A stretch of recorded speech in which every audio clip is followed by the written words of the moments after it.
এনভিডিয়ার market share 10%-এর বেশি পড়ে গেছে চায়নার জন্য। ইফ ইউ নো, এআই এর জন্য এনভিডিয়া অনেকটাই হাইপ পেয়েছে, because GPU is very important AI এর কাজের জন্য। কিন্তু চায়না একটা নতুন এআই মডেল লঞ্চ করেছে ডিপসিক নামে, যেটা এনভিডিয়ার পুরনো টেকনোলজির উপরে কাজ করছে, এবং চ্যাট জিপিটি যেটা এনভিডিয়ার নতুন টেকনোলজির উপরে কাজ করছে। তবু ডিপসিক চ্যাট জিপিটি থেকে বেটার পারফর্ম করছে। Also if you don't know, DeepSeek under $6 million তৈরি হয়েছে মাত্র 2 মাসের মধ্যে। এতদিন সবাই ভাবছিল যে ইউএস অনেক এগিয়ে আছে এআই এর বিষয়, কিন্তু চায়না এই নতুন মডেল বার করে পুরো তুফানি করে দিয়েছে।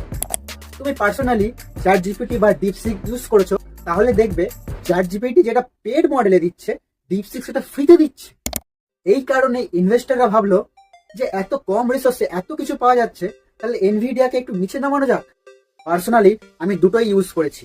ডিপসিক ফ্রিতে চ্যাট জিপিটি পেড মডেলের থেকে বেটার পারফর্ম করছে, কিন্তু চ্যাট জিপিটির কাছে একটু এক্সট্রা ফিচার্স আছে।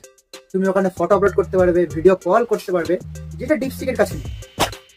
যদি টেকনোলজি ওয়াইজ কম্পেয়ার করি, তাহলে আই লাভ ডিপসিক। আর একটা টুইটের মাধ্যমেও জানা গেছে যে ডিপসিক একটা সাইড প্রজেক্ট হিসেবে করা হয়েছে। ওদের কাছে জিপিইউ এমনি পড়েছিল ট্রেডিং এবং মাইনিং করার জন্য, তো ওরা ভাবলো এগুলোর পাওয়ার ইউজ করার জন্য একটা এআই মডেল বানানো যায়। জিপিইউ গুলো যে এমনি পড়ে আছে ওগুলো ইউজ হয়ে যায়। জাস্ট ইমাজিন, এটা একটা সাইড প্রজেক্ট। দুনিয়া কোথা থেকে কোথায় চলে যাচ্ছে, আর ইন্ডিয়া এখন 100 টাকা প্রশ্ন করছে আমার বিয়ে কবে হবে, আমি বড়লোক হতে পারবো কিনা।